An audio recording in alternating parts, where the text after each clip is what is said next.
Hi,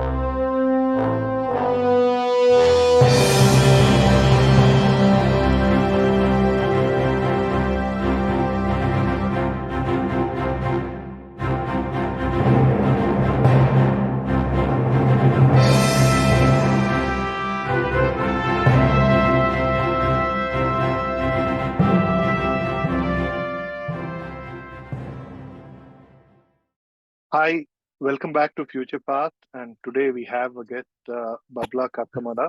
And before I get down to introducing you to Babla, for those of you who are here for the first time, FutureFast is an effort to bring in people who are doing things usually amazing and which is bound to have some impact, mostly positive, on the world. And the whole idea is that how do they foresee the future in their work and otherwise, and try to get some thoughts on that, perspectives on that, and perhaps we could use it in our own work or life.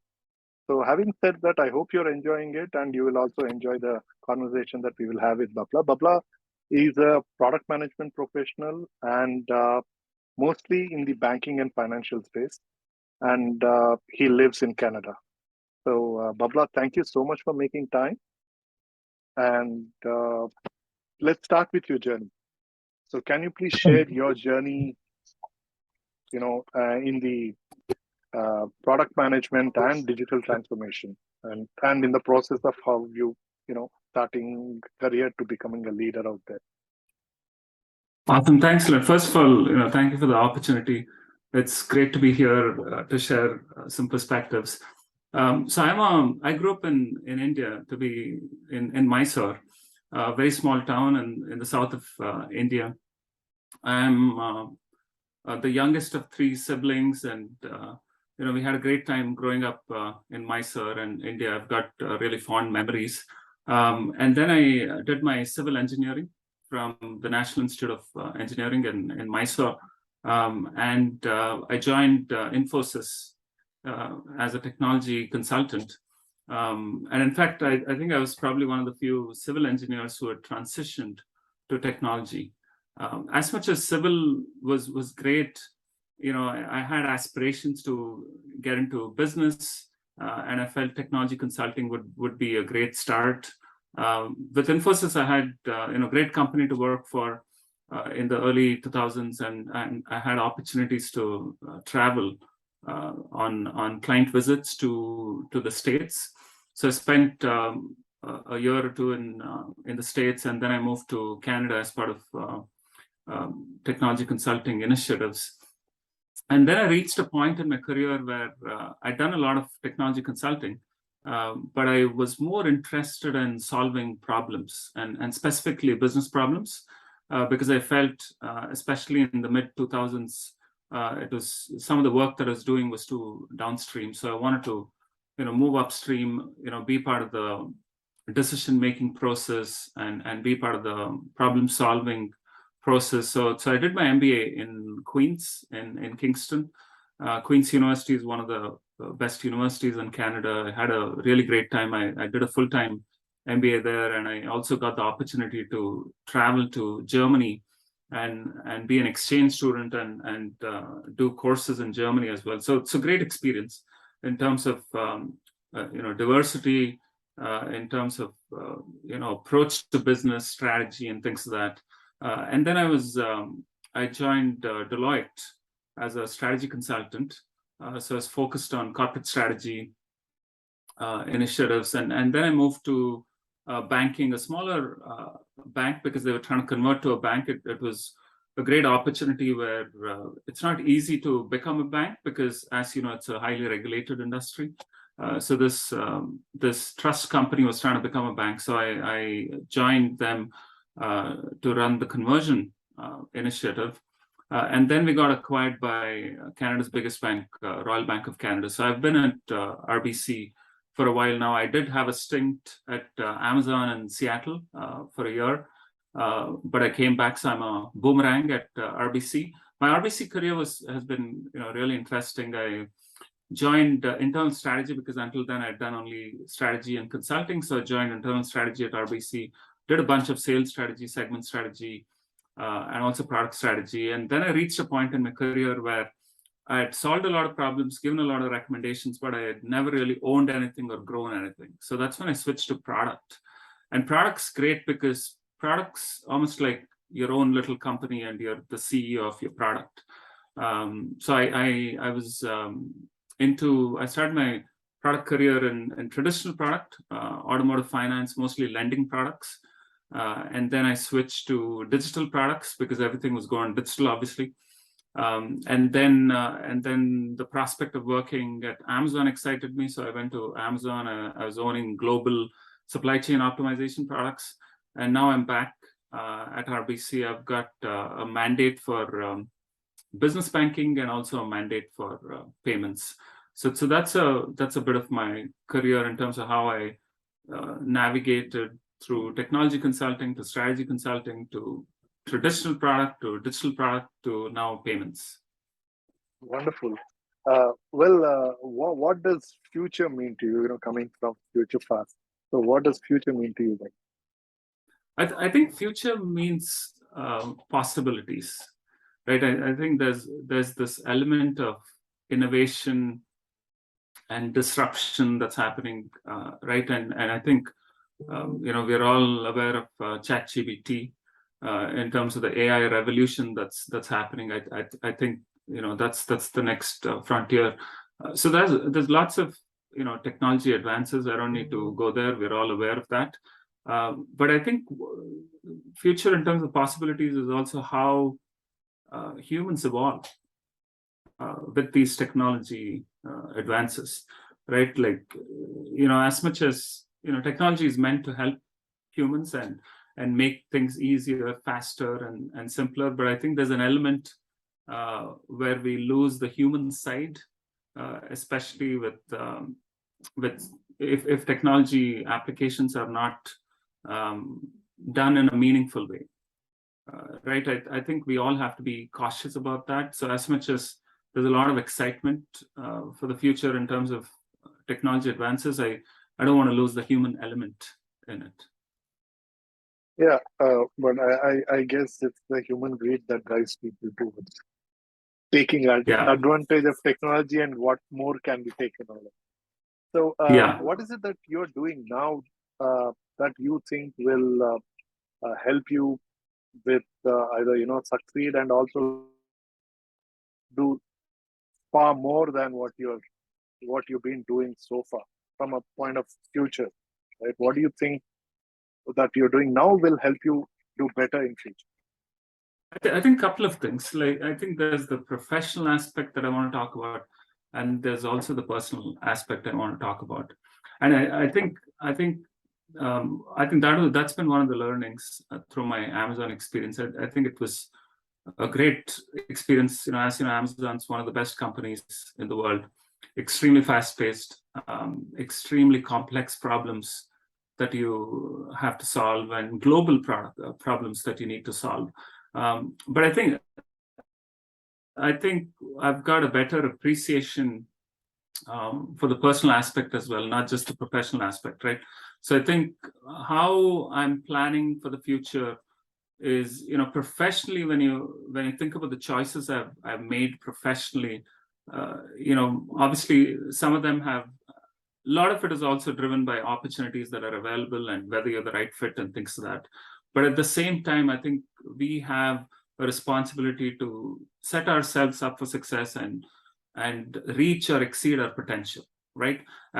That's the reason I made conscious decisions to, let's say, upgrade myself with an MBA at one of the best schools in Canada, or take the challenge of moving to product when I'd never done product before in my career.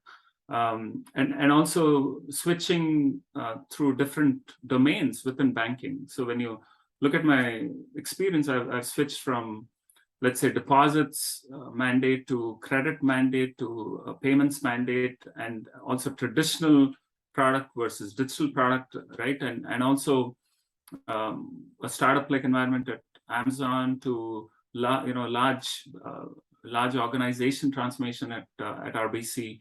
I think these are conscious choices I've made, and I'm less interested in the goal, but I'm more interested in the journey and the process, right? Because that's how you learn, that's how you grow, right? That's very critical for me. So professionally, I think that's how I've approached it professionally, more around, hey, how do I reach or exceed my potential, right?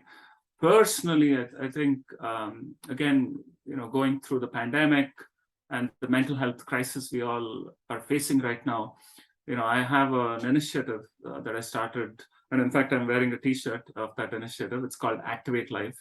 I focus on I focus on mental, spiritual, and physical wellness. So I talk a lot about the value of pausing, also reflecting on things, and meditation, and also how do you approach life, how do you approach your career, and things like that, right? I think what's one of the big learnings through the pandemic is that this whole aspect around, obviously, work-life balance that people try to achieve, and work-life balance might mean different things to different people. But I think it's very, very important to make sure that, one, your mind, body, soul is in balance.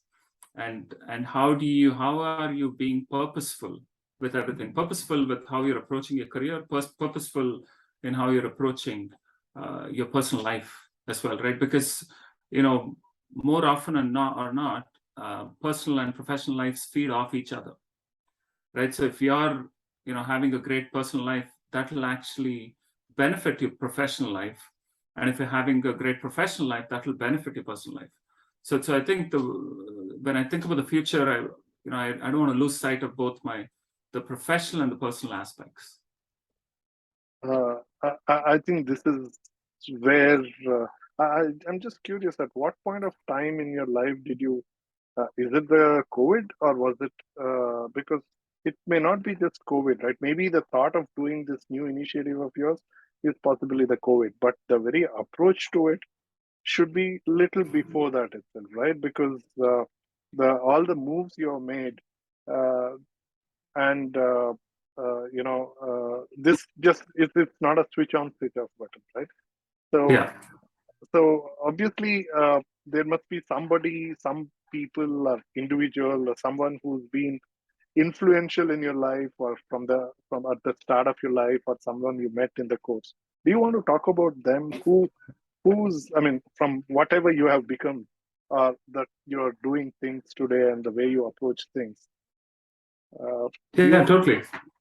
Who Totally. would that be? Happy to share about that person. It's my mom. I lost my dad when I was really young, and we were 3 kids, and my mom literally raised the 3 of us. Like she's a chemistry graduate, but she didn't go to work. She said, I've got to take care of the kids.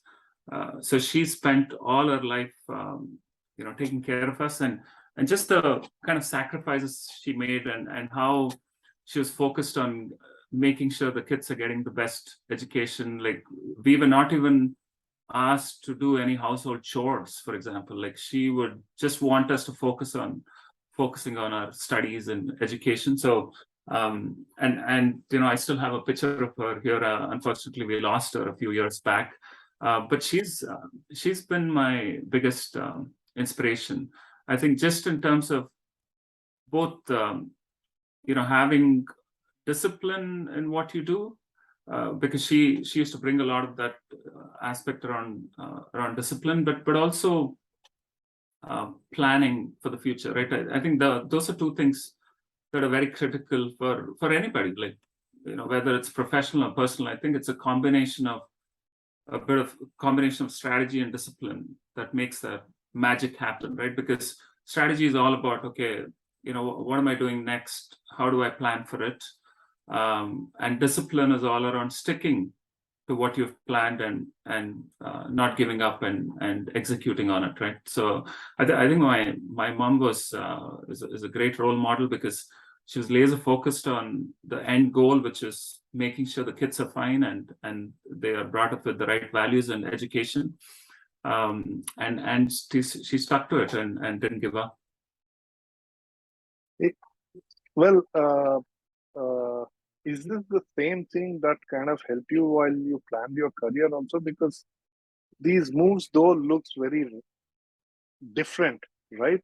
But it's very strategic in the way you also said, right? In the way what you did and how Yeah. you moved. I mean, it can't be something random, right? There is a clear plan, thought out plan, and you also took a break and studied and then got into consulting. But how far did you plan? How do you go about planning a career like this? It could Yeah, probably I be think very beneficial for some of our audience. yeah, no, totally happy to share it. I think it's about, first of all, there's no dream job, is at least from my perspective, right? I think there's no concept of a dream job. There's probably like a great job, but I think the fantasy of a dream job, I'd say is not realistic. But you can get close to it with a great job, right? I think I've always plan my career in terms of what are the skill sets that I want to build, right? Whether the skill sets were around, hey, I need to be strategic, so or I need more a business focus. So that was the skill set I wanted out of the MBA, which is great. It helped me also get into consulting, like strategy consulting and business consulting. And then another skill set that I wanted to grow was more around data-driven approach to solving problems, or as I said before, like some sort of ownership where I'm accountable to grow things, like where I've got a bunch of levers, I've got to tweak these levers to grow a product or a business.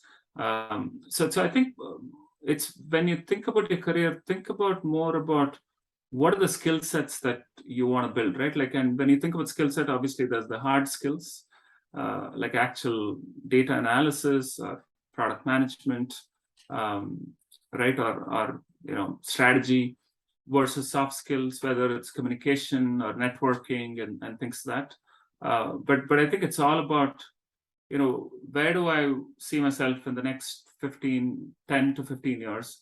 And if you don't have, like, you don't have to be like driven by a title or a role. It could be based on what inspires you. Maybe you want to solve a problem in healthcare, right? So if you want to solve a problem in healthcare and you want to be in a leadership position, so how do you plan to get to healthcare, to a leadership position, right? Because being a leader means a lot of things, right? So how do you build leadership skills? And two, how do you build healthcare domain knowledge? And three, how do you build transferable skills? If you're not in healthcare right now, how do you build transferable skills that's more applicable to healthcare? So I think it's more about what's my goal, and how do I build skill sets along the way to get to the goal. Like if you had asked me 20 years back, do you want to be a product leader? I would have said, I don't know, like, I'd love to be in the business solving problems, right? Yeah, I don't know. 20 years back, was there a role called product management? I don't think so, right? I think it's the evolution of last 12 years at best. Right? Yeah, probably, yeah.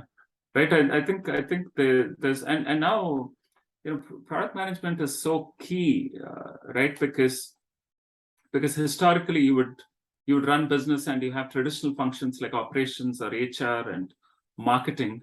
But I think product management is a pretty unique skill set in the sense that, and it applies to both traditional and non-traditional products or digital products, because it's, when you think about all the innovation that comes out of the industry, a lot of it is driven by product, right? Because these are all product innovations that's happening.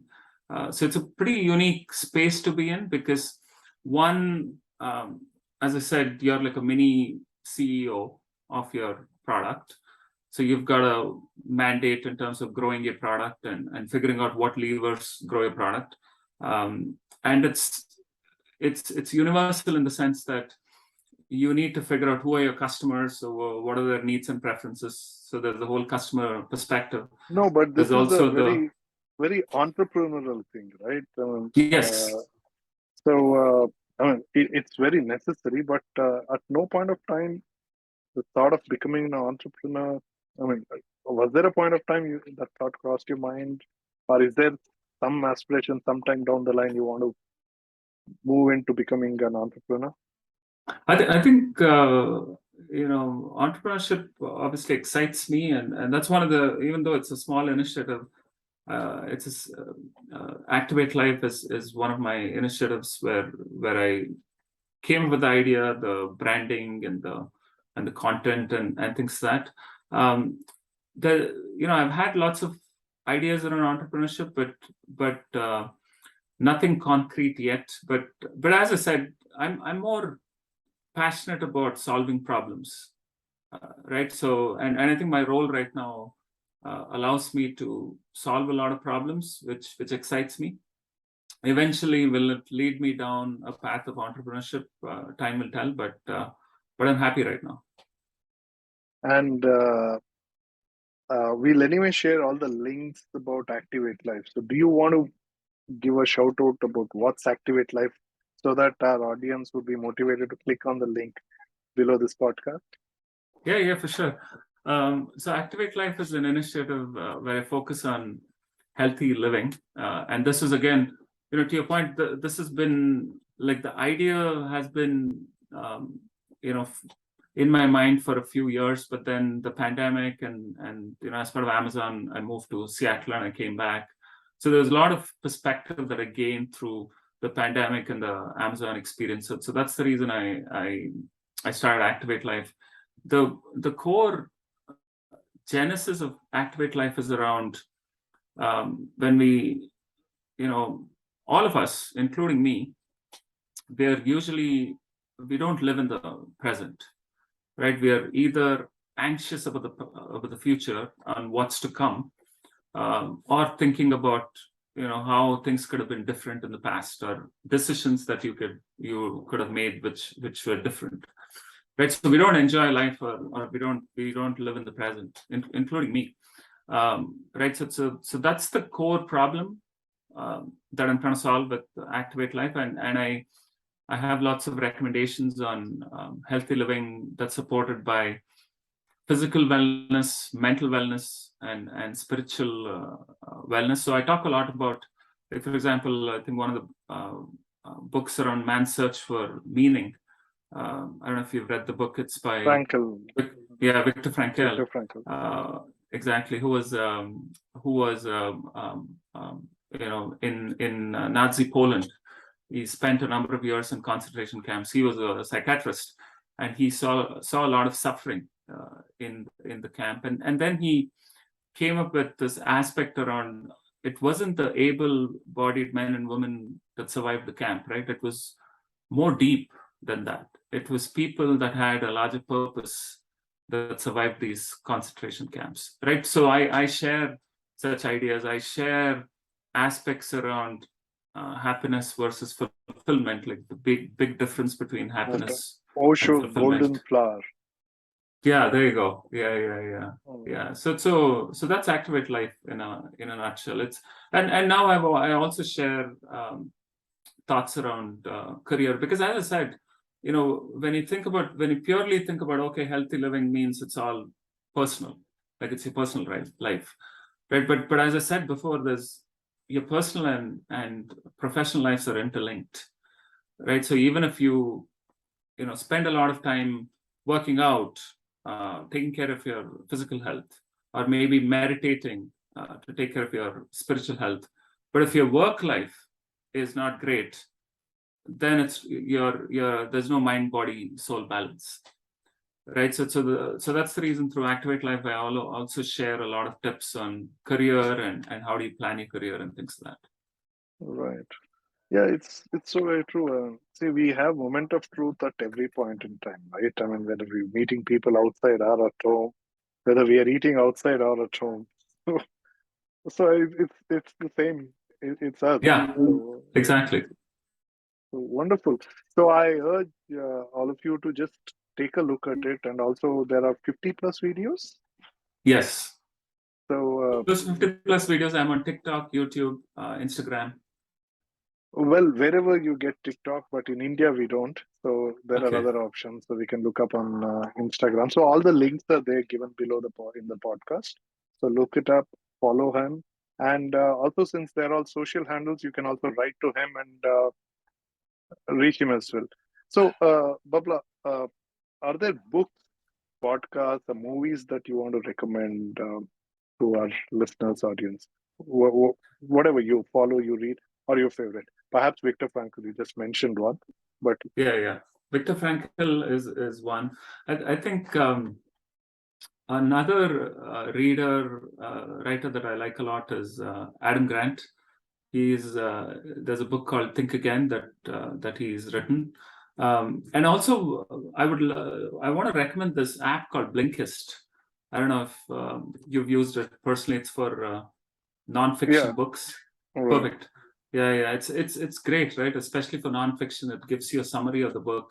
We're all busy. I, for one, tried it, but I stopped. I still prefer the. Reading actual books. Yeah. Well, no. To be fair, my reading is reduced. It's come down to 2, 3 books a year. I listen to books mostly today. So, Oh, perfect. Yeah. So I so think that's I'm another not a option. ideal customer for Blinkist because I thought it Blinkist. was a great Blinkist. I thought it was a great idea. I think there was somebody who had started something similar a few years ago.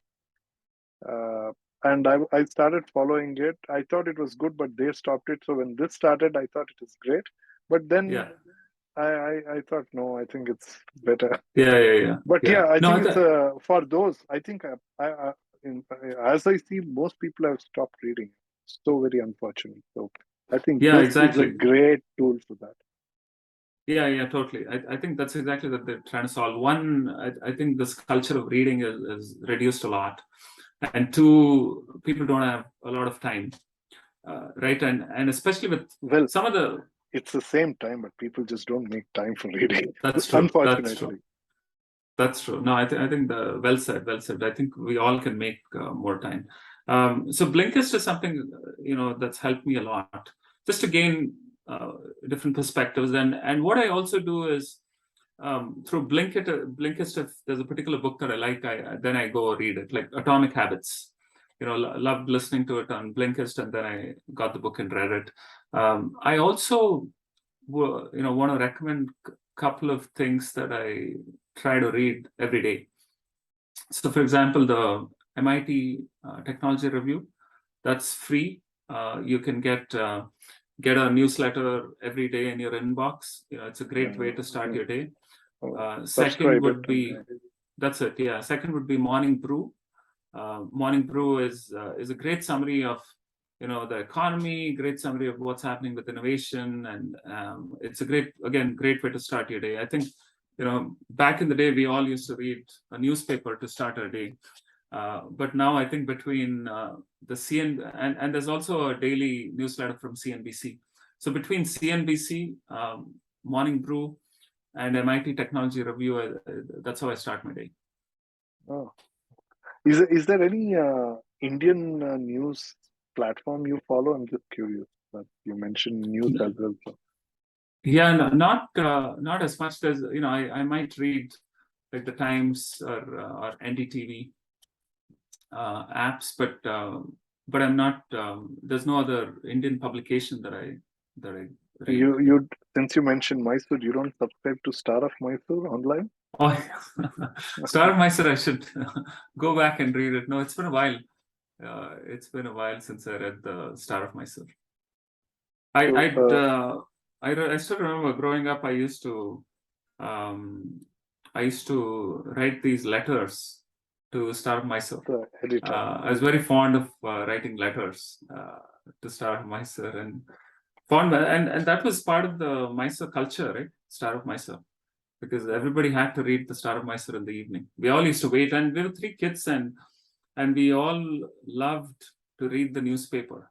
So even whether it's Times of India in the morning or Deccan Herald in the morning or Star of Mysore in the evening, we all used to divide the newspaper. So my brother would get the front page, which included the sports page, because the sports page used to be at the end. Last, and then page 3, I think, was all like local news, and then the editorial was hidden in the middle.